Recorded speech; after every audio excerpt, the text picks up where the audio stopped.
Good morning students, कैसे हैं आप लोग। हम उम्मीद करते हैं आप लोग अपने घर पे अपनी पढ़ाई अच्छे से कर रहे होंगे। इसके पहले वाले वीडियो लेक्चर में हमने आपको बता दिया था एरिया वेक्टर क्या होता है। आज इस वीडियो लेक्चर में हम लोग एक बहुत ही महत्वपूर्ण टॉपिक करने वाले हैं जिसका नाम है इलेक्ट्रिक फ्लक्स। जी हाँ, वैद्युत फ्लक्स बच्चों।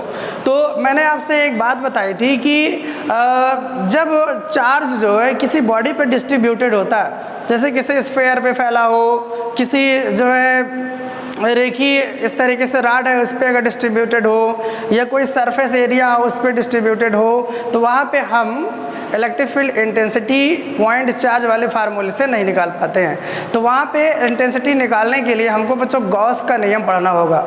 गॉस का नियम पढ़ना होगा। अब हमने आपको बताया था कि गॉस का नियम पढ़ने के लिए हमको क्या पढ़ना है। तो गॉस का नियम पढ़ने के पहले हमको दो बातें बच्चों सीखना है, जिसमें से पहला है एरिया वेक्टर और दूसरा क्या बच्चों, इलेक्ट्रिक फ्लक्स।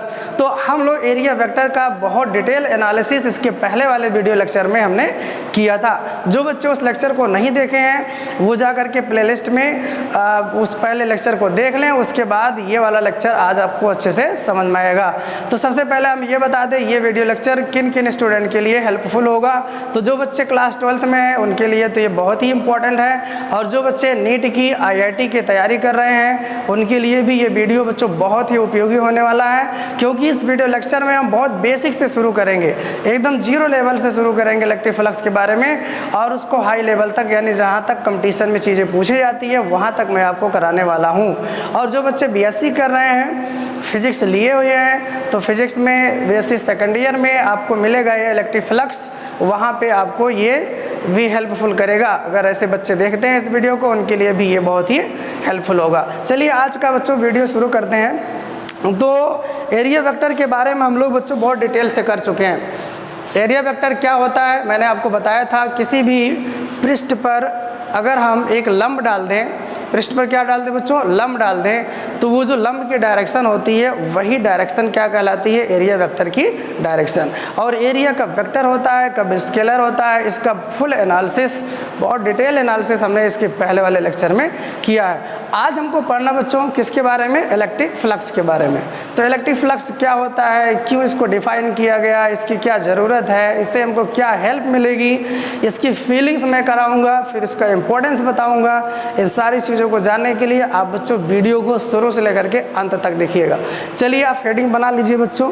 हेडिंग रहेगा इलेक्ट्रिक फ्लक्स। इलेक्ट्रिक फ्लक्स बच्चों हेडिंग रहेगा, आप लोग लिख लीजिए इलेक्ट्रिक फ्लक्स। इलेक्ट्रिक फ्लक्स, वैद्युत फ्लक्स,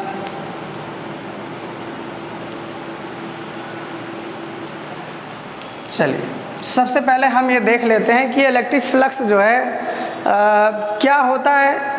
इसके बारे में तो हम पूरे वीडियो में ही चर्चा आपसे करते रहेंगे, इलेक्ट्रिक फ्लक्स क्या चीज़ है। हम आपको सबसे पहले ये बताना चाहेंगे कि इलेक्ट्रिक फ्लक्स की हमको ज़रूरत क्यों पड़ी। नाम से ही क्लियर बच्चों, अभी तक जो आपने सिलेबस में पढ़ा उसमें ये चीज़ नहीं था। अभी तक मतलब पहला लेसन आपने पढ़ा उसमें फ्लक्स नहीं मिला, तो निश्चित रूप से ये आपके लिए नई चीज़ है बच्चों।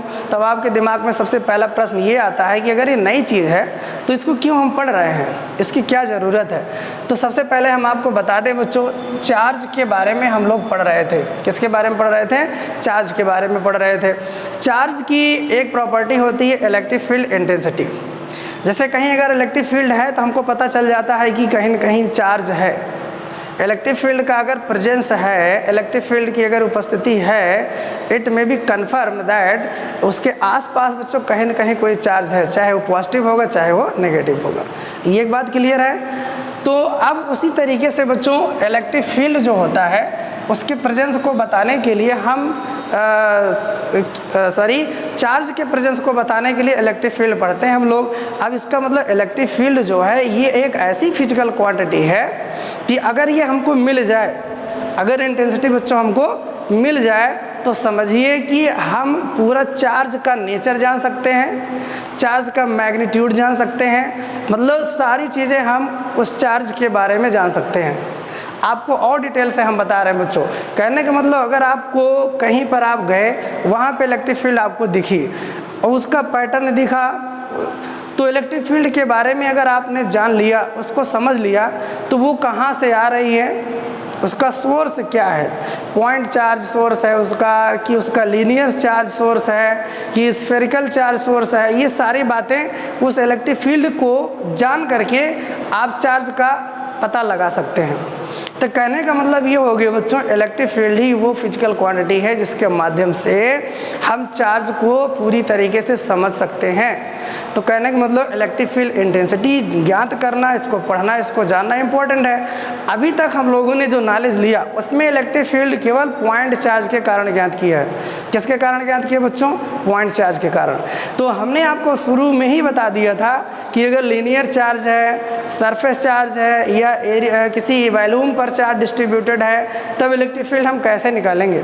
तो उसके लिए हम गॉस की थ्योरम पढ़ते हैं। तो ये जो इलेक्ट्रिक फील्ड है बच्चों, इसी को ज्ञात करने के लिए, इसी को फाइंड करने के लिए, इसी को समझने के लिए एक नई फिजिकल क्वांटिटी की ज़रूरत पड़ी, जिसका नाम बच्चों इलेक्ट्रिक फ्लक्स है।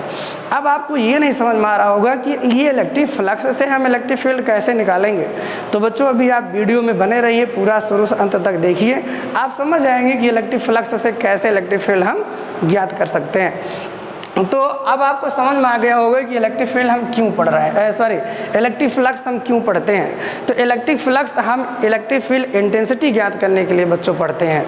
इलेक्ट्रिक फील्ड इंटेंसिटी किसके कारण? लीनियर चार्ज डिस्ट्रीब्यूशन, एरिया पे चार्ज डिस्ट्रीब्यूशन है, अगर किसी वॉल्यूम पर चार्ज डिस्ट्रीब्यूशन है, ऐसे जो वितरित चार्ज होते हैं उनके लिए हमको इलेक्ट्रिक फील्ड जब भी निकालना होगा तो बच्चों इलेक्ट्रिक फ्लक्स हमको कैलकुलेट करना पड़ेगा। यहाँ तक बातें समझ में आई? ओके।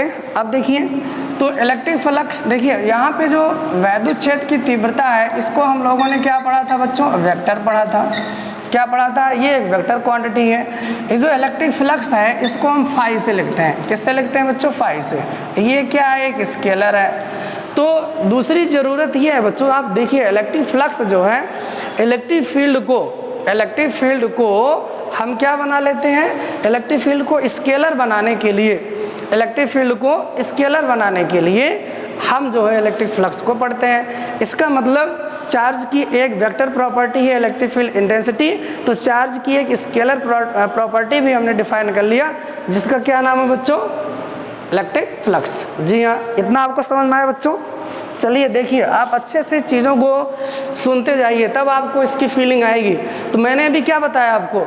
चार्ज का एक वेक्टर क्वांटिटी है बच्चों। चार्ज कहीं रखा हुआ है तो फील्ड की एक वेक्टर क्वांटिटी है, किसी पॉइंट की प्रॉपर्टी है कि इलेक्ट्रिक फील्ड क्या है? वेक्टर क्वांटिटी है। और ये जो इलेक्ट्रिक फ्लक्स है क्या है? स्केलर क्वांटिटी है। तो ये स्केलर क्वांटिटी यदि हमें मिल जाए तो हमको इलेक्ट्रिक फील्ड के बारे में जानकारी हो जाती है। इसलिए सबसे पहले बच्चों को क्या पढ़ना है? इलेक्ट्रिक फ्लक्स के बारे में पढ़ना है। तो अब आपको समझ में आ गया होगा इलेक्ट्रिक फ्लक्स हम क्यों पढ़ रहे हैं। तो चलें आप आगे। चलिए अब हम देख लेते हैं ये होता क्या है, इलेक्ट्रिक फ्लक्स क्या होता है, इसको कैसे हम डिफाइन करेंगे। तो सबसे पहले एक छोटी सी डिफिनेशन लिखते हैं, फिर उसको हम लोग डिटेल से पढ़ेंगे बच्चों। डेफिनेशन इसकी क्या है देखेंगे। इलेक्ट्रिक फ्लक्स की अगर डेफिनेशन हम लिखें तो आप लोग नोट करते जाइए, किसी पृष्ठ के लंबवत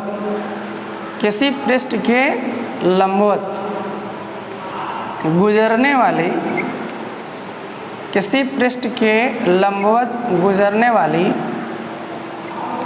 बल रेखाओं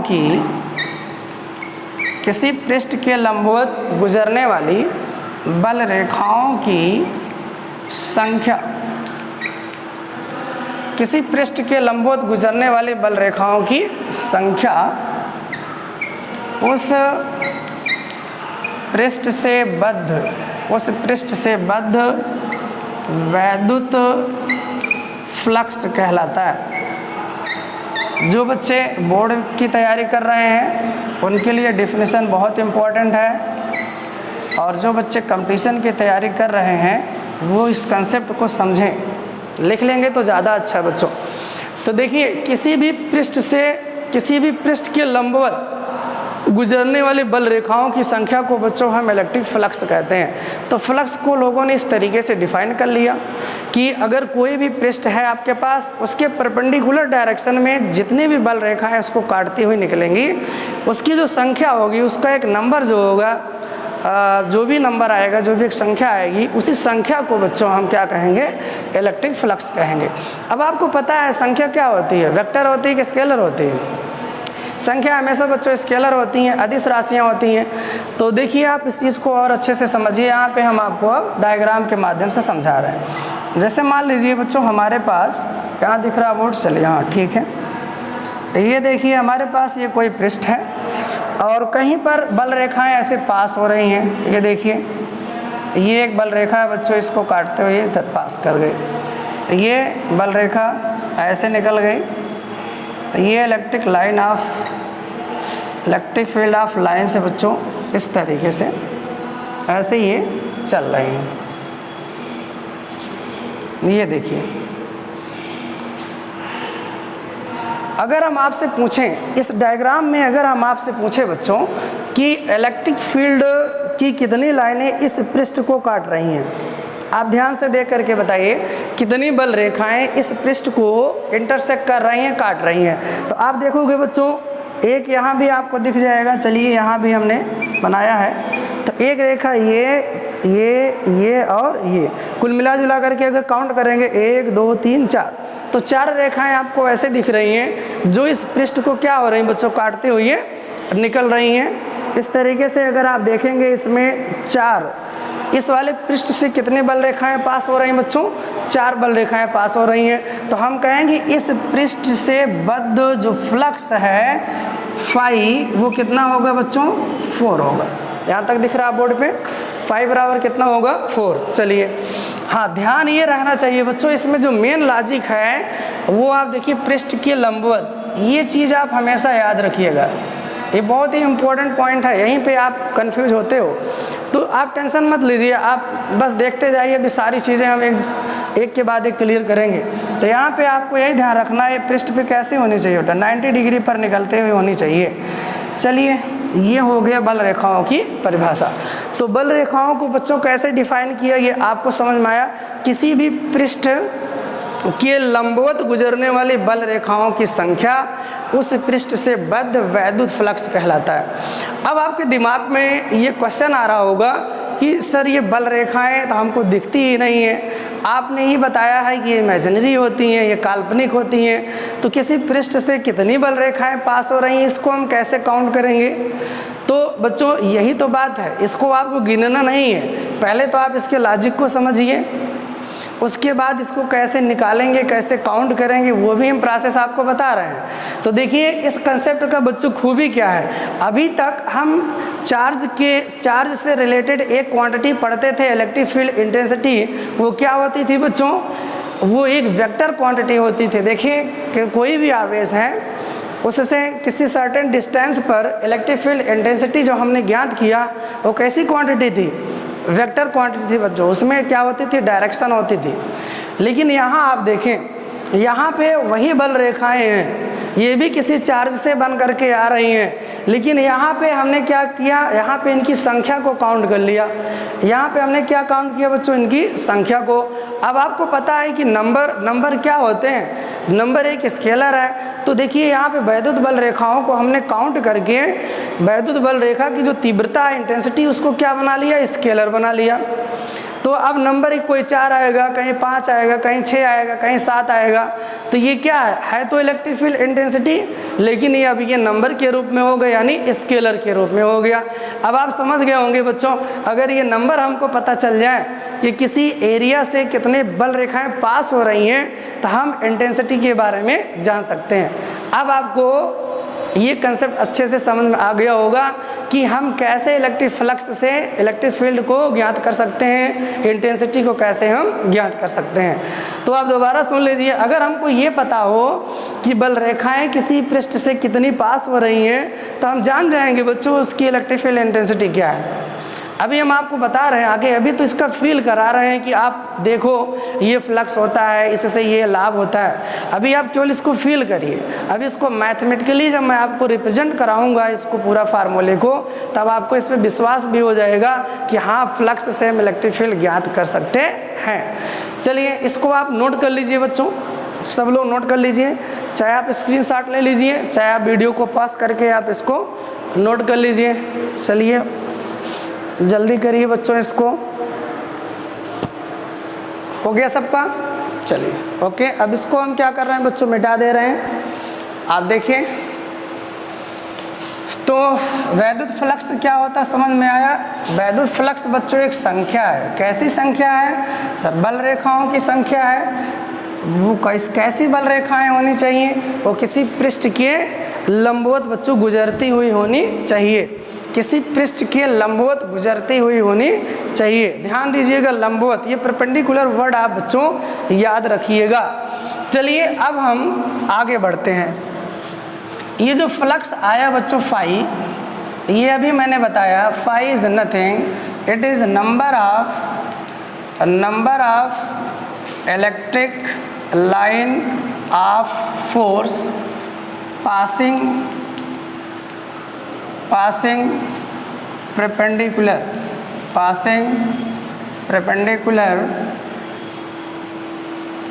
to the surface। किसी भी पृष्ठ के लंबवत गुजरने वाले बल रेखाओं की संख्या ही बच्चों क्या है? इलेक्ट्रिक फ्लक्स है। अब चलिए, अब आपको थोड़ा सा और दिमाग लगाना बच्चों, आप मेरे साथ सोचते रहिए। अब ये जो बल रेखाएं हैं वो किसी पृष्ठ से जो पास हो रही हैं बल रेखाएं, उसी को हमने क्या बोला? फ्लक्स बोला।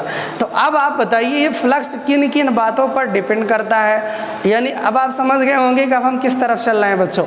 अब हम फ्लक्स का एक मैथमेटिकल फार्मूला बनाने चल रहे हैं। क्या बनाने चल रहे हैं? मैथमेटिकल फार्मूला, जिसके हेल्प से हम इसको अप्लाई करेंगे न्यूमेरिकल्स पर।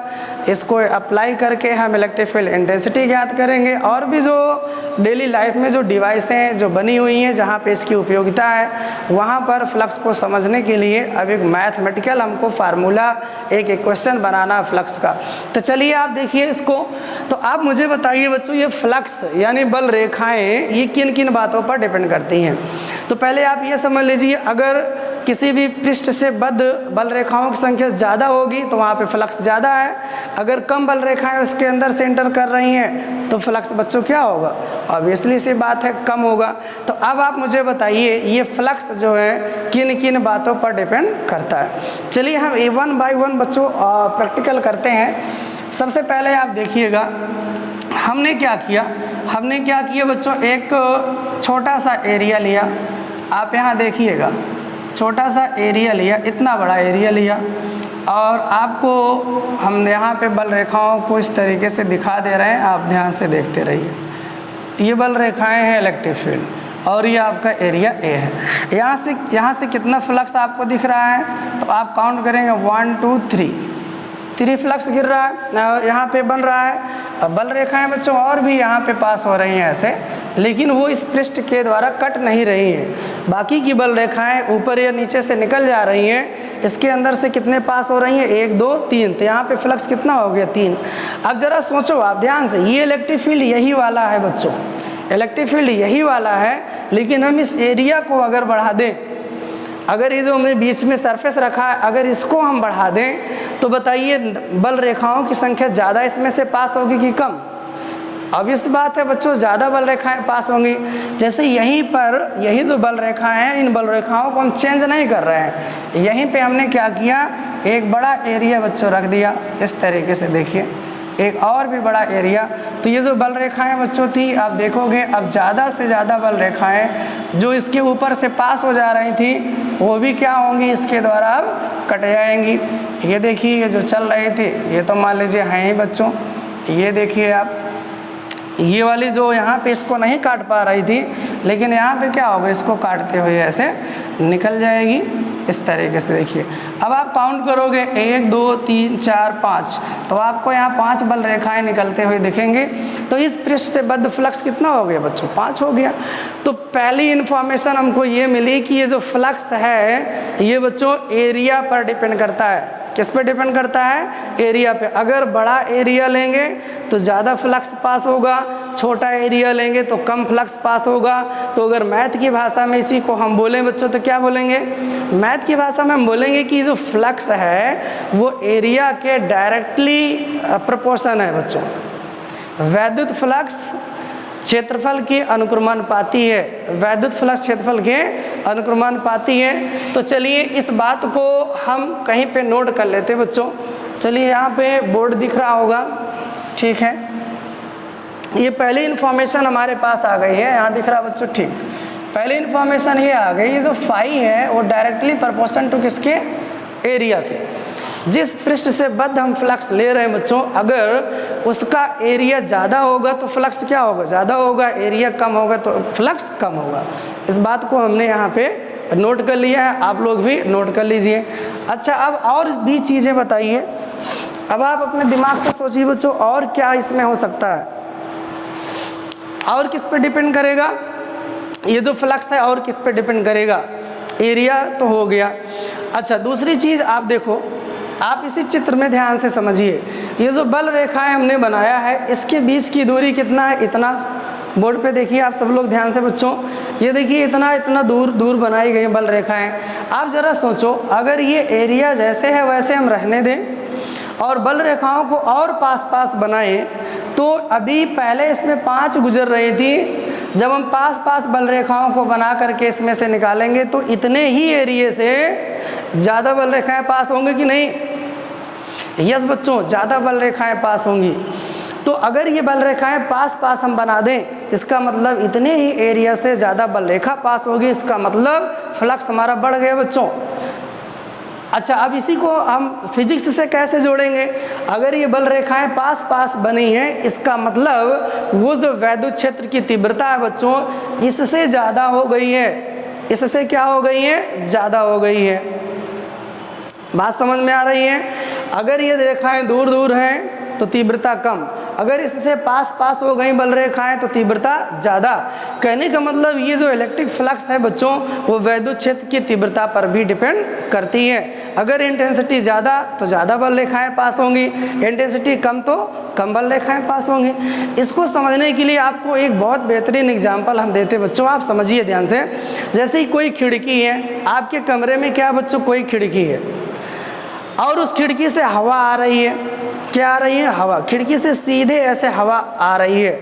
अब आप खिड़की के सामने खड़े हैं या बैठे हैं, आप अपने घर के अंदर हैं और खिड़की में झांक करके देख रहे हैं, तो खिड़की से जो हवा पास हो रही है उसको आप क्या समझिए?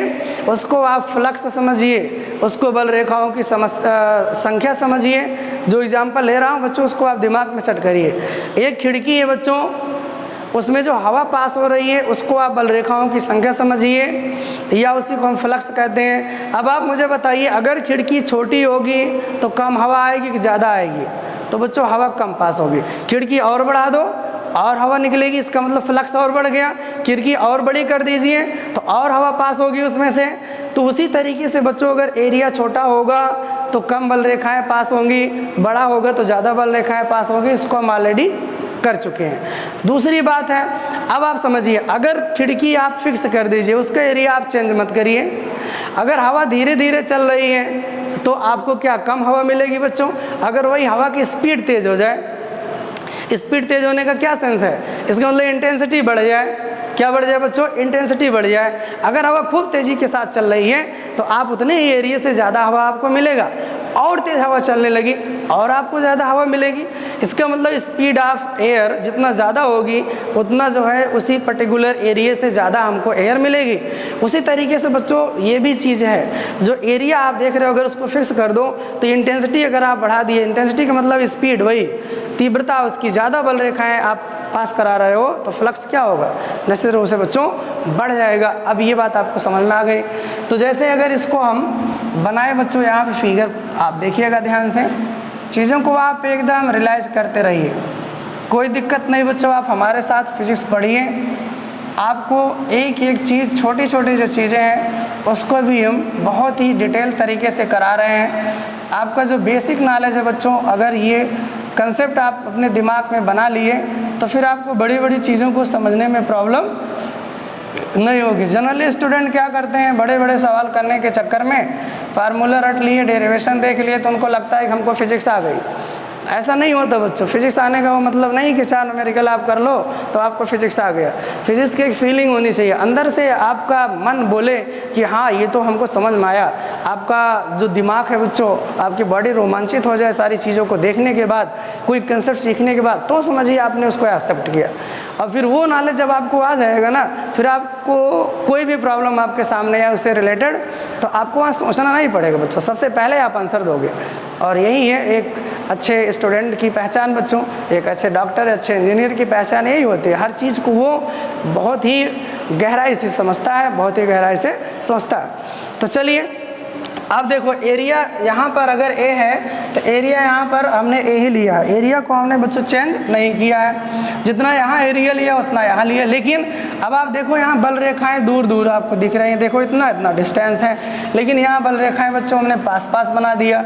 इसका मतलब यहाँ पे तीव्रता क्या हो गई बच्चों, हमने बढ़ा दिया है। तीव्रता बढ़ा दिया, तो अब आप काउंट करिए कितनी बल रेखाएं पास हो रही हैं इसके अंदर से, 1 2 3 4 5 6 7। अब यहाँ फ्लक्स क्या हो गया बच्चों, 7 हो गया, और यहाँ पे क्या था 5। तो इसका मतलब ये हो गया, अगर इंटेंसिटी ज़्यादा है इसका मतलब बच्चों फ्लक्स भी ज़्यादा बनेगा। ओके, चलिए इस चीज़ को भी हमने यहाँ पे नोट कर लेते हैं। दूसरी बात हमको ये समझ में आया बच्चों, ये जो फ्लक्स है वो डायरेक्टली प्रोपोर्शनल है किसके, इलेक्ट्रिक फील्ड इंटेंसिटी के। इतनी बातें क्लियर हो गई, ठीक है बच्चों। यहाँ गर्मी थोड़ा ज़्यादा है, पसीना होता है, इसलिए थोड़ा सा डिस्टर्ब होता होगा। तो आप देखिए बच्चों, तो हमने फ्लक्स से रिलेटेड 2 बातें हमने जाना कि अगर एरिया ज़्यादा होगा तो फ्लक्स ज़्यादा बनेगा, अगर उस एरिया से गुजरने वाली बल रेखाएँ यानी इंटेंसिटी ज़्यादा है तो भी फ्लक्स क्या होगा बच्चों, ज़्यादा होगा। अब आपको और भी चीज़ें सोचना है। क्या है जो फ्लक्स है वो केवल 2 ही बातों पर डिपेंड करता है, केवल एरिया पर और इलेक्ट्रिक फील्ड इंटेंसिटी पर, और किसी बात पर डिपेंड नहीं करता है। आप ज़रा इत्मीनान से सोचिए बच्चों। आप तो मुझे जवाब नहीं दे सकते हो क्योंकि हम ऑनलाइन पढ़ा रहे हैं, लेकिन फिर भी अगर आप एक अच्छा स्टूडेंट हैं तो आप सोचिए, और सोचने के बाद जो आपको आंसर मिले जब मैं बताऊंगा अभी, तो आप उससे मैच कराइए कि क्या जो हमने सोचा था वो सही सोचा था, जो सर बताना चाहते हैं कि नहीं। तो आप देखो फ्लक्स जो है 2 बातों पे डिपेंड कर गया, एक एरिया पर और एक इंटेंसिटी पर। क्या और भी बातों पे फ्लक्स डिपेंड करेगा, इस चीज़ को मैंने आपसे पूछा। चलिए ठीक है, आप सोच लिए होंगे, जिसको जो भी आया होगा दिमाग में। तो बच्चों आंसर है बिल्कुल डिपेंड करेगा। एक बात और है, केवल और केवल एक बात और बची है जिस पे फ्लक्स बच्चों डिपेंड करता है। अभी आपको मैं प्रैक्टिकली इस चीज़ को दिखा रहा हूँ। देखिए यहाँ पे बोर्ड दिख रहा है बच्चों, हाँ बिल्कुल। चलिए देखिए, जैसे मान लीजिए एक कापी हम लाते हैं, इसके माध्यम से आपको हम समझाते हैं। जैसे ये बल रेखाएं एक समान वैद्युत क्षेत्र यहाँ पे हम बना रहे हैं। आप ध्यान से समझिएगा सब लोग, इस कंसेप्ट को बच्चों बहुत ध्यान से समझिए। इतना अगर आपको समझ में आ गया, फिर फ्लक्स कभी लाइफ में आप भूलेंगे नहीं। जब भी चीज़ें आएंगी आपके सामने, तुरंत ये सारी चीज़, सारी पिक्चर आपको रिवाइज हो जाएगी। ये हमने क्या बना लिया बेटा, एक समान इलेक्ट्रिक फील्ड बना लिया। थोड़ा और बल रेखाओं को पास पास बनाते हैं जिससे आपको समझने में सुविधा हो। चलिए देखिए आप लोग, ये क्या है, एक समान वैद्युत क्षेत्र हमने बना लिया। अब आप समझिए, अब अगर हम इसमें, ये आप कापी हमारे देखिए, ये एक एरिया है बच्चों, इसको हमने क्या ले लिया, एक एरिया मान लिया। अब इस एरिया के लंबवत जो बल रेखाएं पास होंगी उसको हमको काउंट करना है, और वही हमारा क्या होगा बच्चों, इलेक्ट्रिक फ्लक्स होगा। तो इसको हम इस तरीके से नहीं रखेंगे, ऐसे रखेंगे तो कोई बल रेखा काटेगी ही नहीं। ऐसे बल रेखाएं चल रही हैं तो एक को भी नहीं काटेंगे इसको हम ऐसे इसके लंबवत रख रहे हैं। बल रेखाएं इधर चल रही हैं, इस पृष्ठ को भी हमने क्या किया, ऐसे बच्चों रख लिया। ये देखो यहाँ पे इसको ऐसे हमने परपेंडिकुलर डायरेक्शन में रख लिया। ये बातें आप समझ पा रहे हैं बच्चों। तो आप जब इसको परपेंडिकुलर डायरेक्शन में रखेंगे तो आपको केवल ये चीज़ दिखेगा, इसका पूरा एरिया आपको नहीं दिखेगा, केवल एक लाइन दिखेगी। लेकिन हमको यहाँ दिख रहा है कि कितनी बल रेखाएं इसके अंदर से कट कर रही हैं। ये बात आप समझ पा रहे हैं। चलिए इसको हम, इसी जो लाइन, ये आपको ये जो एक लाइन इसकी दिखती है ना, इसी चीज़ को हम यहाँ पेपर पे बोर्ड पे हम बना पाएंगे, क्योंकि ये बच्चों 3D चीज़ें हैं। आपको यहाँ पे हम बाहर की तरफ नहीं निकाल के बना सकते हैं। ये लाइन मैं यहाँ पे बना रहा हूँ, लेकिन आप समझिए कि पूरा एरिया ऐसे रखा हुआ था। तो देखिए ये अगर इसको हम बनाएं बच्चों, तो आप देखेंगे ये इतना बड़ी हमारे कॉपी थी, ये देखिए ये इतना आपको दिखा। ये जो पूरा एरिया आपका है, ये पूरी कॉपी का जो एरिया है उसको हमने ऐसे बनाया, तो इसका एरिया कितना है, ए है। ये पूरा कॉपी कितना बच्चों, ए एरिया की है।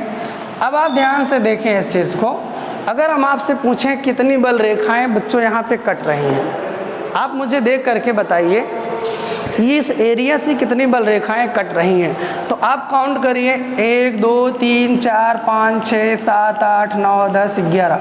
आप देखोगे बच्चों यहाँ फ्लक्स कितना है, 11। सबको दिखी बातें, सबको समझ में आया सारी चीज़ें। अगर हमने यहाँ पे पृष्ठ बल रेखाओं के लंबवत अगर एक सरफेस रखा, तो यहाँ पे 1 2 3 4 5 6 7 8 9 10 11 जो है बल रेखाएं बच्चों कट रही हैं। इसका फ्लक्स कितना आया, 11। अब हम क्या करेंगे बच्चों, ना तो इंटेंसिटी चेंज करेंगे और ना ही एरिया चेंज करेंगे। ध्यान से समझिएगा, इलेक्ट्रिक फील्ड इंटेंसिटी और एरिया दोनों को हमने क्या कर लिया, कांस्टेंट कर लिया। अब एक तीसरी चीज़ है जो हम आपको बताएंगे, उस पर ये फ्लक्स डिपेंड कर जाएगा बच्चों। आप ध्यान से देखिए, ये कॉपी अभी अगर ऐसे रखी हुई है तो कितनी बल रेखाएं कट रही हैं, 11। अब आप ज़रा सोचो, अगर इस कॉपी को बच्चों ऐसे हम झुकाएं नीचे की तरफ, नीचे ले जाएं, तो ये देखो एक दिन झुक कर के यहाँ आ जाएगा बच्चों।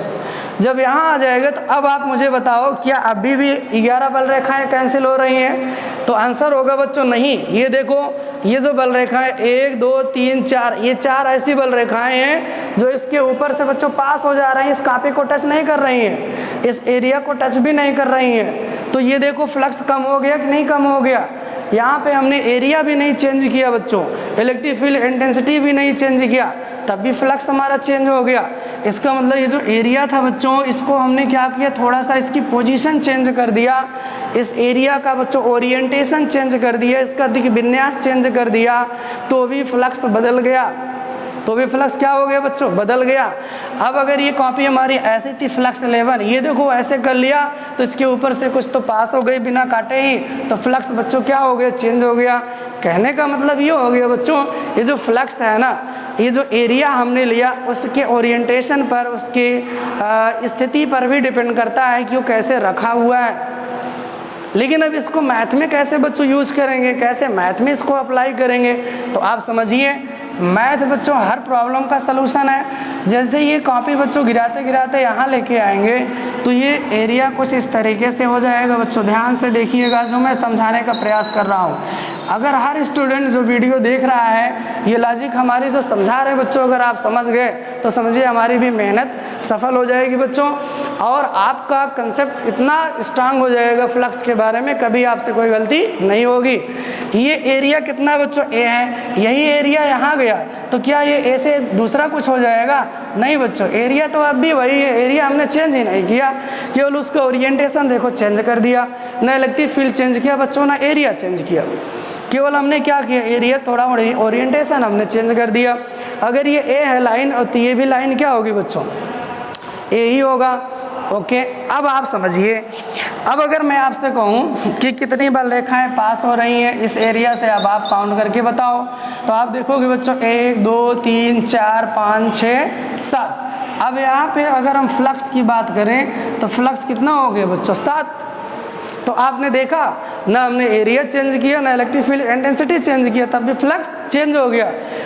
तो अब आपको समझ में आ गया होगा फ्लक्स जो एरिया हम ले रहे हैं, जिससे गुजरने वाला फ्लक्स, उसके विन्यास पर भी, उसकी पोजीशन पर भी डिपेंड करता है। अब इसको मैथमेटिकली हम कैसे बनाते हैं, इसको मैथमेटिकली समझने के लिए बच्चों आप देखिए, ये जो वर्ड है ना बच्चों, ये आप हमेशा माइंड में रखिएगा। बल रेखाओं की संख्या ऐसे नहीं काउंट कर लेना है कि जैसे मर्जी वैसे काउंट कर लो, नहीं।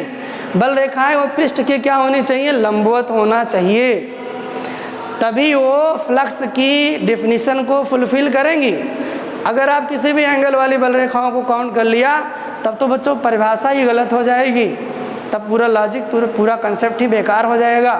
तो डिफिनीशन कहती है फ्लक्स की कि जो परपेंडिकुलर एरिया से पास होंगी वही बल रेखाओं की संख्या ही फ्लक्स बनेगा।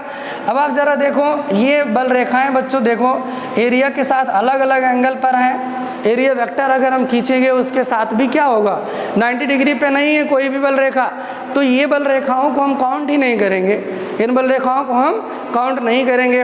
तो इसका क्या इलाज है बच्चों, इसका क्या जुगाड़ है? इसका जुगाड़ ये है बच्चों कि जो ये एरिया वेक्टर है, अभी मैंने बताया एरिया क्या होता है बच्चों, एक सदिश होता है। एरिया क्या है बच्चों, एक सदिश राशि है। तो इस एरिया का हम वियोजन करेंगे, क्या कर लेंगे बच्चों, इसका वियोजन करेंगे, रिजोल्यूशन कर लेंगे। कैसे रिजोल्यूशन करेंगे, मान लीजिए बच्चों ये एंगल कितना है, थीटा। ये एंगल कितना है बच्चों, थीटा। ध्यान से समझिए, ये एंगल कितना है, थीटा। ये बल रेखाएं हैं, ये पृष्ठ का तल है, ये पृष्ठ का तल है बच्चों, इसके साथ ये थीटा डिग्री पर है। अगर इस लाइन को एक वेक्टर आप मानो, तो जिसके साथ बच्चों थीटा लगा होता है उसका कंपोनेंट क्या होता है, वो कंपोनेंट होता है ए कॉस थीटा। कितना होता है बच्चों, ए कॉस थीटा। और इसका इसमें प्रोजेक्शन अगर लेंगे तो ये देखो, अगर प्रोजेक्शन लेंगे तो बेटा ये चीज़ आपको दिखेगी, ये इतनी चीज़ आपको दिख रहा है सबको बच्चों, ये इतनी बात है। देखिए आप ध्यान से समझिए इस चीज़ को बेटा। ये जो एरिया है इसका जब इधर हम घटक लेंगे तो जिसके साथ थीटा होता है, मैंने कई बार बताया है अपने स्टूडेंट्स को, जितने बार थीटा हो और जिसके साथ थीटा होगा वो कास के साथ आता है। तो इसका इधर वाला घटक क्या होगा, ए कॉस थीटा। और अगर इसका बच्चों एक लंबवत घटक लेंगे, क्षैतिज घटक लेंगे इधर वाला, तो ये क्या बनेगा, ए साइन थीटा। अब आप इस चीज़ को समझिए अच्छे से बच्चों। ये जो वेक्टर ए है इसको मैंने क्या कर लिया, वियोजित कर लिया, एक घटक इधर ए कॉस थीटा, एक घटक इधर ए साइन थीटा। तो घटक का मतलब क्या होता है बच्चों, प्रोजेक्शन। उसका प्रक्षेप कितना होता है, प्रक्षेप ज्ञात करने के लिए बच्चों उस वेक्टर से एक्सिस पे लंब डाल दीजिए। अगर आपको इस वेक्टर का इधर का इफेक्ट देखना है, इस वेक्टर का इधर कितना प्रभाव है, कितना इसका प्रक्षेप है, कितना प्रोजेक्शन है, तो आप यहाँ से क्या करोगे, इस पर लंब डाल दोगे। ये जो लाइन मिली बच्चों, यही इसकी लेंथ जो है बच्चों ये ए कॉस थीटा है। और यहाँ आप लंब डाल देंगे तो ये आपका ए साइन थीटा, ये क्षैतिज घटक हो गया, ये ऊर्ध्वाधर घटक हो गया। अब आप समझिए, अब आप इसको भूल जाइए कि ये भी कुछ मेरे पास है। अब ये एरिया दो भागों में बच्चों बट गया। आप देखिए ध्यान से, ये एक आ गया ये, और एक एरिया ये आ गया। अब आप मुझे बताइए, अगर मुझे फ्लक्स लेना है तो फ्लक्स लेने के लिए ये वाला एरिया लिया जाएगा कि ये वाला एरिया लिया जाएगा। डिफिनीशन आप देखो बच्चों, डिफिनीशन क्या कहती है, परपेंडिकुलर पृष्ठ के लंबवत जो रेखाएं पास होंगी वही फ्लक्स है। आप देखो ये इधर आ गया, इधर कहाँ बल रेखाएं भी ऐसे चल रही हैं। कापी आप देखो बच्चों, कापी आप देखिए, ऐसे हमने ये वाला एरिया तो ऐसे आ गया। अभी ये बल रेखाएं भी उसी डायरेक्शन में, एक भी कट रही हैं नहीं कट रही हैं। लेकिन जरा सोचो, ये इतना एरिया केवल देखो, ये बच्चों बल रेखाओं के लंबवत आ चुकी हैं। अब यहाँ से जितनी भी बल रेखाएं पास होंगी, जितनी भी बल रेखाएं बच्चों पास होंगी, वो क्या कहलाएंगी, वो बच्चों फ्लक्स बना लेंगे, वो फ्लक्स बनाएंगे। तो ये आप देखिए ध्यान से, 1 2 3 4 5 6 7, जो कि मैंने यहाँ पे बच्चों आपको लिख दिया पहले ही। तो अगर एरिया ऐसे बच्चों थीटा एंगल पे झुक जाएगा, तो अब जो है फ्लक्स लेने के लिए जो एरिया रिस्पॉन्सिबल है, जिस एरिया से बद्ध हम फ्लक्स निकाल सकते हैं, वो ए कॉस थीटा है। अब ए कॉस थीटा बच्चों जितना ज़्यादा होगा उतना जो है फ्लक्स भी ज़्यादा होगा। अब चूंकि आप देखिए ध्यान से बच्चों, एरिया को तो मैंने कुछ किया नहीं, जितना पहले था उतना आज भी है। अगर इस क्षेत्रफल को अगर हम आगे पीछे बच्चों शिफ्ट करेंगे तो कौन चेंज होने वाला है, ये कॉस थीटा की वैल्यू चेंज होगी। किसकी वैल्यू चेंज होगी, कॉस थीटा की। इसका मतलब ये हो गया कि जो फ्लक्स है बच्चों वो कॉस थीटा पर भी डिपेंड करेगा। किस पे डिपेंड करेगा, कॉस थीटा पर डिपेंड करेगा।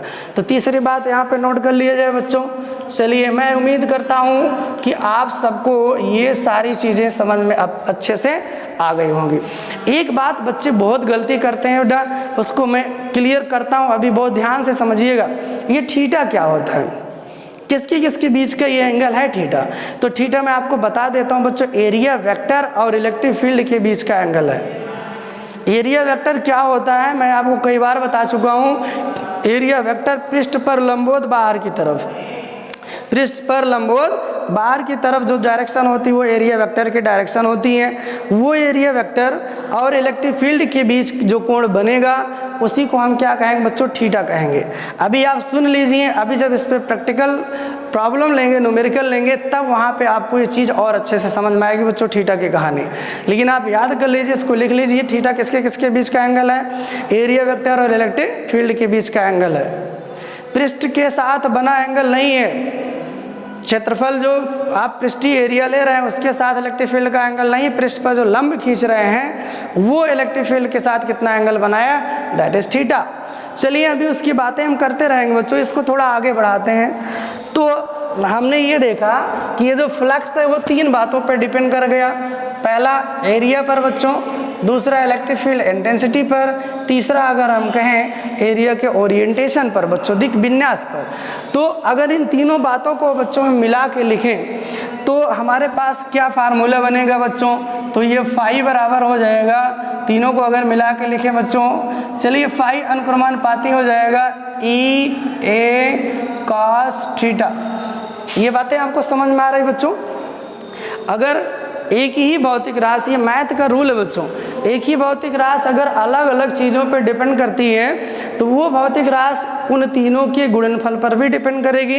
यानी फाई बराबर फाई अनुक्रमानुपाती किसके, ई ए कॉस थीटा। अब यहाँ पे जो प्रोपोर्शन का चिन्ह बच्चों उसको हटाना है, हटाने के लिए कांस्टेंट आएगा। वो जो कांस्टेंट आएगा बच्चों, चाहे उसको के से लिखो या किसी भी लेटर से आप लिखें, उसकी वैल्यू जो होती है एक्सपेरिमेंटली देखा गया कितना होती है, 1 होती है। यहाँ आप एक कांस्टेंट ला सकते हैं, लेकिन प्रयोगों द्वारा उस कांस्टेंट की वैल्यू कितना आती है बच्चों, 1। अब ये कौन सा प्रयोग किया लोगों ने, 1 आ गया। तो बच्चों कुछ नहीं, यही जो हम आपको करा रहे हैं, इसी एक्सपेरिमेंट को जब आप प्रैक्टिकली करेंगे तो यहाँ पे आप देखेंगे के की वैल्यू 1 आएगा। तो अगर हम बच्चों के की वैल्यू 1 रख दें, के की वैल्यू कितना रख दिया जाए बच्चों, 1 अगर रख दिया जाए, तो यहाँ पर हम देखेंगे फार्मूला हमारा क्या बन जाएगा। तो फार्मूला बच्चों क्या बनेगा वो आप देख सकते हैं यहाँ पे। तो फाई बराबर हो जाएगा बच्चों ई ए कॉस थीटा।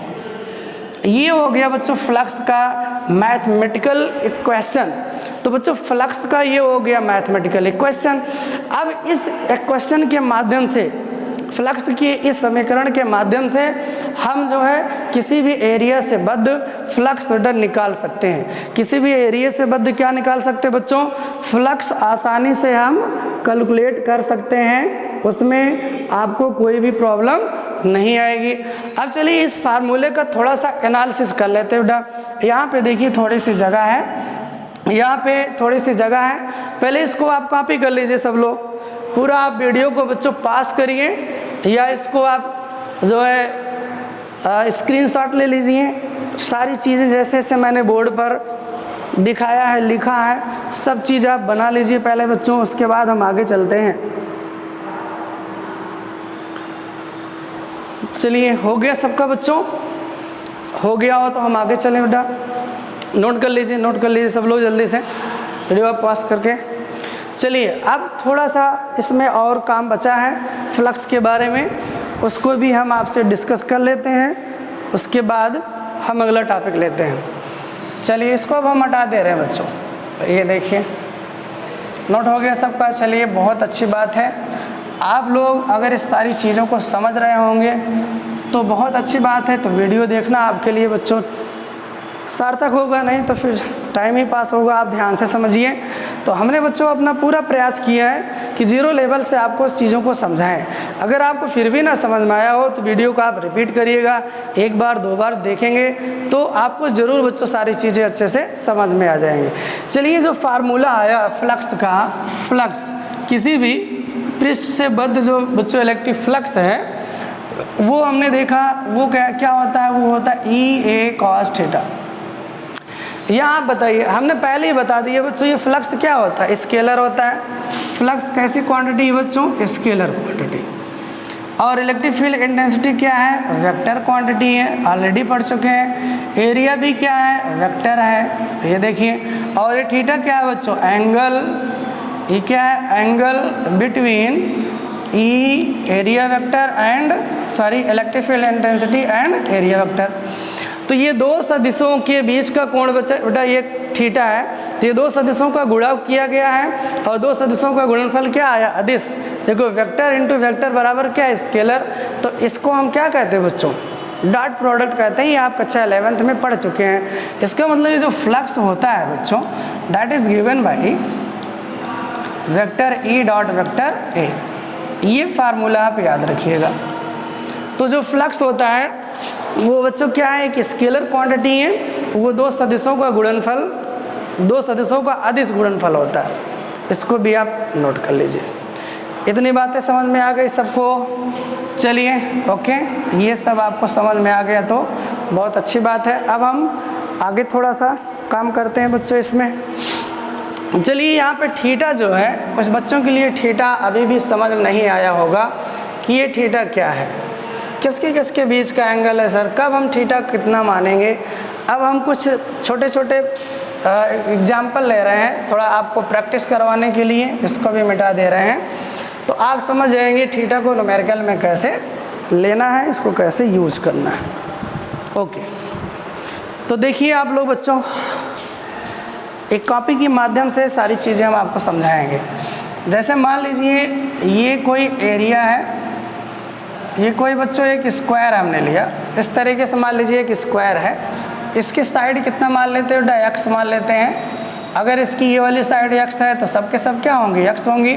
अब ये बल रेखाएं इस तरीके से पास हो रही हैं, ये देखिए ये बल रेखाएं इस तरीके से पास हो रही हैं।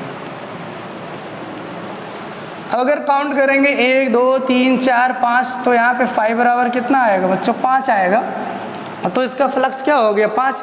लेकिन अभी वीडियो के शुरू में ही मैंने आपको बताया कि बल रेखाएं तो इमेजिनरी होती है बच्चों, उसको हम कैसे काउंट कर पाएंगे। तो आपको बिल्कुल काउंट नहीं करना बच्चों। ये देखो आपको इलेक्ट्रिक फील्ड इंटेंसिटी दिया रहेगा, एरिया आपको बच्चों पता ही होगा पहले से ही। तो आप क्या करोगे, इस वाले फार्मूलों को यूज करोगे, ई ए कॉस थीटा। तो यहाँ पे मैं आपको ये बताना चाहता हूँ ये थीटा क्या है, किसके किसके बीच का एंगल है, कैसे लेते हैं। तो देखो आप फील करो, ये जो मैंने प्रॉब्लम दिया है, ये मान लीजिए इलेक्ट्रिक फील्ड कितना है, आपको हमने दे दिया वेक्टर ई। अब हम आपसे पूछ रहे हैं, ये तो चलिए बातें हो गई गिनने वाली, अभी ये फ्लक्स हम आपसे पूछ रहे हैं, इस एरिया से बद्ध फ्लक्स कितना होगा। तो समझिए इस प्रॉब्लम को आप फील करो पहले बच्चों। तो ये देखो बल रेखाएं ऐसे चल रही हैं, आप देखो ऐसे इस डायरेक्शन में ऐसे बल रेखाएं चल रही हैं, इस बोर्ड के डायरेक्शन में बच्चों बल रेखाएं चल रही हैं। और मेरी कॉपी जो है बच्चों, इसके देखो इस तरीके से परपेंडिकुलर हमने ले लिया। देखो बल रेखाएं उधर से ऐसे सीधे आ रही, ऐसे हमने ले लिया। अब आपको बताना बेटा इसमें थीटा कितना होगा। अगर हम बात करें एरिया, तो पहले एक एक चीज़ निकाल लेते हैं। ये एरिया चूंकि स्क्वायर है बेटा, आपको पता है एरिया क्या होता है, भुजा गुणे भुजा या भुजा का वर्ग, एरिया तो स्क्वायर हो गया। वेक्टर जो इलेक्ट्रिक फील्ड है बच्चों, इसका जो मैग्नीट्यूड होगा वो क्या होगा, स्मॉल ई होगा। तो फाई हमको ज्ञात करना, फाई बराबर हो गया ई ए, ये हो गया ई बच्चों, एरिया कितना हो गया एक्स स्क्वायर, और यहाँ पे क्या आएगा कॉस थीटा की वैल्यू बच्चों हमको रखना है। किसकी वैल्यू रखना है, थीटा। अब आप समझिए ध्यान से, ये हमारा पृष्ठ हो गया, बल रेखाएं बच्चों सीधे आ रही हैं। तो आप मुझे बताइए थीटा कितना होगा। कुछ बच्चे समझ गए होंगे थीटा बच्चों, अभी बल रेखा देखो ऐसे सीधे आ रही हैं, तो बहुत सारे बच्चे गलती क्या करते हैं, गलती ये कर देते हैं, ये बल रेखा और ये पृष्ठ इसके बीच 90 डिग्री लिख देते हैं, थीटा कितना मान लेते हैं 90 डिग्री। लेकिन आप बच्चों ये गलती मत करिएगा, थीटा ये नहीं है कि ये देखो ये बल रेखा आ रही है इसके साथ 90 डिग्री बना रही है, तो इसके साथ बेशक 90 डिग्री बना रही है, ये पृष्ठ है बच्चों, ये पृष्ठ है, ये एरिया वेक्टर नहीं है। आपको सबसे पहले एरिया वेक्टर बनाना होगा इसका। जब आप एरिया वेक्टर बना लेंगे तो उसके साथ आप थीटा कंपेरिजन करो। मैंने आपको बताया था ये जो सीट है बच्चों, ये 2D होता है। सीट क्या होती है, 2D होती हैं, और 2D में क्या होता है एरिया वेक्टर क्या होता है बच्चों, जिस डायरेक्शन में बल रेखाएं चलती हैं उसी डायरेक्शन में आप लंब डालो बेटा, वो जो लंब की दिशा होगी वही क्या होगा, एरिया वेक्टर होगा। 2D सरफेस में हमने आपको डायरेक्शन बताया था, बल रेखाओं की दिशा में एरिया वेक्टर होता है। और 3D सरफेस यानी क्लोज सरफेस में क्या होती है बच्चों, पृष्ठ पे लंबवत बाहर की तरफ, वहाँ पे इलेक्ट्रिक फील्ड नहीं देखेंगे, वहाँ पे हम ये देखते हैं कि बाहर जाना है कि अंदर जाना है, तो लंब डाल करके बाहर की तरफ जाना है। यहाँ पे तो बड़ा सिंपल है, ये देखो आपका एरिया बच्चों, जिधर इलेक्ट्रिक फील्ड आ रही है उधर वाला लंब आप ले लीजिए। अगर इस पृष्ठ पे लंब डालेंगे बच्चों, एक लंब उधर जाएगा और एक लंब इधर आएगा, तो कौन वाला लेना है, इलेक्ट्रिक फील्ड की डायरेक्शन वाला। तो जब इस पे लंब डालेंगे तो बच्चों इस तरीके से आएगा। अब आप मुझे बताइए, ये इलेक्ट्रिक फील्ड की डायरेक्शन भी इधर है और एरिया वेक्टर की डायरेक्शन इधर है। अब आप थीटा बताओ। अब इसलिए बच्चों थीटा 0 होगा। थीटा कितना होगा, 0 होगा। अब आपको समझ में आ गया होगा बच्चों कि थीटा क्या होता है। आप क्या करोगे, पृष्ठ पर लंब डालेंगे और वो लंब इस इलेक्ट्रिक फील्ड के साथ जितना एंगल बनाएगा दैट इज थीटा। तो यहाँ पे बहुत सारे बच्चों को समझ में आ गया होगा। थीटा कितना मुझे रखना बच्चों, 0। तो ये देखिए 0, cos 0 की वैल्यू कितना होती है बच्चों, 1। तो ये हो जाएगा EX² गुणे 1। तो ये हो जाएगा आपका बच्चों फ्लक्स। फ्लक्स फाई बराबर आएगा EX²। ये पॉइंट सबको समझ में आया बच्चों। चलिए एक दूसरी प्रॉब्लम लेते हैं तुरंत। जैसे ये बल रेखा है बच्चों, ये देखिए बल रेखाएं हैं। ये क्या है, बल रेखा। अब हमने क्या किया, इस तरीके से एरिया ले लिया ऐसे, वही हमने स्क्वायर लिया एक्स साइड का। इलेक्ट्रिक फील्ड इंटेंसिटी आपको ही दे दिया। अब हमने पूछा कि भैया फ्लक्स बता दो कितना होगा। जरा इसको फील करो बेटा, ये सवाल कैसे लिखा गया, कैसे लिया गया सवाल। तो आप देखो यहाँ पे आप चीज़ों को समझिए बच्चों। एक मिनट, इस सवाल को आप फील करिए थोड़ा सा कि कैसे ये लिया गया है। तो आप देखिएगा बेटा, ये देखो बल रेखाएं ऐसे चल रही हैं, इस बोर्ड के प्लेन में ऐसे बल रेखाएं चल रही हैं। और हमने क्या किया, इसको ऐसे ले लिया, कॉपी को ऐसे ही ले लिया। ऐसे नहीं लिया बच्चों, ऐसे तो यहाँ पे लिया गया था। यहाँ पे बल रेखाएं भी ऐसे चल रही हैं और हमने पृष्ठ को ऐसे ही ले लिया। अब आप वैसे फील करो, अगर बल रेखाएं ऐसे चल रही हैं तो क्या इस कॉपी से, इस पृष्ठ से कोई बल रेखा कटेगी नहीं बच्चों, ये तो वैसे पास हो जाएगी। ये देखो सबके सब पास हो जाएंगे, एक भी बल रेखा इसको नहीं काट रही है। तो वैसे प्रैक्टिकली आप समझ लीजिए फ्लक्स कितना होगा, 0। फ्लक्स क्या हो गया, 0। तो फ्लक्स 0 ही आना बच्चों। कैसे मैथमेटिकली इसको समझाते हैं, आप मुझे बताइए यहाँ पे थीटा कितना होगा। थीटा, ये देखो बल रेखाएं बच्चों इधर जा रही हैं और पृष्ठ पे लंब आप डालोगे। ये देखो जब लंब आप डालेंगे तो इधर आएगा लंब। सबको समझ में आ रहा बातें। ये देखो बल रेखाएं बच्चों इधर जा रही हैं प्लेन, ये बोर्ड की डायरेक्शन में, जो बोर्ड इधर से उधर है। अब बल रेखाएं चाहे ये वाला लंब लीजिए बच्चों, चाहे ये वाला लंब लीजिए, दोनों लंब इसके साथ कितना डिग्री बना लेंगे, 90 डिग्री। ये देखो एक रेखा इधर और एक रेखा बच्चों इधर, तो बीच का एंगल कितना हो गया, थीटा 90। तो ये एरिया वेक्टर बच्चों और ये इलेक्ट्रिक फील्ड, दोनों के बीच का एंगल कितना होगा, यहाँ पे थीटा हो जाएगा बेटा 90 डिग्री। तो वैसे भी जब 90 हो जाएगा और एरिया अगर आप देखोगे तो बच्चों x² हो जाएगा। इलेक्ट्रिक फील्ड इंटेंसिटी का मार्ट देखोगे तो E हो जाएगा। अब फाई हम लिखेंगे, ये हो जाएगा बच्चों E। एरिया कितना है बच्चों, x² और कास कितना बेटा 90 डिग्री। कास 90 की वैल्यू क्या होती है, सबको पता है, 0। 0 होगा तो सब कुछ क्या हो जाएगा बच्चों, 0। तो यहाँ पे फ्लक्स कितना आएगा बेटा, 0। यहाँ पे फ्लक्स कितना आएगा, 0 आएगा। दिख रहा बोर्ड पे, ओके। तो ये बात है बच्चों। चलिए थोड़ा सा और एक प्रॉब्लम छोटी सी कराते हैं, उसके बाद जो है हम इसको वीडियो को बंद करेंगे। जैसे मान लीजिए इस तरीके से ये कोई सरफेस है बेटा, ये देखिए आप ध्यान से समझिएगा, ये थोड़ा अच्छी प्रॉब्लम है। ये कोई सरफेस है, जैसे ये इस तरीके से कोई वृत्ताकार सरफेस है बेटा, ऐसे हमने प्लेन में ले लिया। ये हाथ जो हथेली ना, इसी प्लेन में इस सर्कल को ले लिया। अब कोई बल रेखा बेटा इस तरीके से इसको इंटरसेक्ट कर रही है। देखो ये जो इसका प्लेन है ना, इसके साथ कितने डिग्री पर, मान लीजिए इसके साथ बेटा 60 डिग्री पर ये बल रेखा इंटर कर रही है। बहुत सारी बल रेखाएं ऐसे चल रही हैं इस पृष्ठ से, पूरा एक जगह पूरी तरीके से फैली हुई हैं। अब यहाँ पे हम आपसे पूछ रहे हैं फ्लक्स कितना होगा। यहाँ पे फ्लक्स कितना होगा, अगर हम ये मान लें, अगर ये वृत्ताकार है तो इसकी रेडियस को कितना मान ले रहे हैं, स्मॉल r। रेडियस को क्या मान ले रहे हैं, स्मॉल r। तो अब बताइए फ्लक्स कितना होगा। तो सबसे पहले आपका काम क्या बच्चों, एरिया आप निकाल लो। आपको पता है एरिया कितना होगा बच्चों, πr²। अगर इसके रेडियस या ये वृत्त है बच्चों, एरिया कितना होगा, πr²। अब दूसरा क्या बात आती है बच्चों, इंटेंसिटी। इंटेंसिटी का मैग्नीट्यूड तो वही होगा। चलिए इंटेंसिटी का मैग्नीट्यूड भी हमें मिल गया। अब ज़रूरत मुझे थीटा की। थीटा क्या होता है बेटा, आप मुझे बता सकते हो, व्हाट इज थीटा। थीटा क्या होता है, एरिया वेक्टर और इलेक्ट्रिक फील्ड के बीच का एंगल। सबसे पहले इसका एरिया वेक्टर तो आप खोजें। एरिया वेक्टर क्या होगा, पृष्ठ पे लंब। ये देखो ये इसका पृष्ठ है, इस पे लंब कहाँ डालेंगे, या तो आप ऊपर जाओ या तो नीचे जाओ, यहाँ कोई दिक्कत नहीं बेटा। आप ऊपर जा रहे हो, ये देखो ऊपर आपको जाना है। जब लंब आप इस पर डालेंगे तो कुछ इस तरीके से लंब आएगा इस पर, दिख रहा है आपको, ये देखो ये लंब हो गया। इस पर जब आप लंब डालेंगे तो लाइक दिस, इस तरीके से ये वेक्टर ए हो जाएगा। सबको समझ में आया? अब अगर ये एंगल थीटा है तो ये कितना होगा बच्चों? 30 डिग्री होगा। तो थीटा की वैल्यू यहाँ 60 लिखें कि 30 लिखें? अब भी कुछ बच्चे कंफ्यूज हो गए होंगे, सर ये 60 क्यों नहीं लिख रहे? अरे मेरे भाई आप समझिए इस चीज़ को, ये थीटा किसके किसके बीच का एंगल है? एरिया वेक्टर और इलेक्ट्रिक फील्ड के बीच का एंगल है। तो यहाँ पे थीटा हम 60 नहीं कितना रखेंगे? 30 रखेंगे। अब हम फ्लक्स निकाल सकते हैं बच्चों, ई ए कॉस थीटा से आप वैल्यू रखेंगे। ई तो ई है बच्चों, ए का वैल्यू है पाई आर स्क्वायर और कास कितना होता है? 30 डिग्री। अगर कास 30 की वैल्यू हम आपसे पूछे कितना होता है? √3/2। अब आप इसको यहाँ दिख रहा होगा, ओके। अगर इसको हम हल करें बच्चों, ई पाई आर स्क्वायर कास 30 की वैल्यू कितना होता है? √3/2। क्लियर हुई बातें?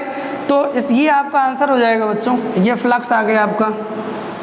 तो इस तरीके से आज इस वीडियो लेक्चर में हमने बच्चों इलेक्ट्रिक फ्लक्स का बहुत बेसिक चीज़ बताई, और इससे जो रिलेटेड और अच्छी अच्छी प्रॉब्लम्स हैं उसको हम अगले वीडियो लेक्चर में आपके लिए डिस्कस लेके आएंगे और आपसे अच्छे से डिस्कस करेंगे।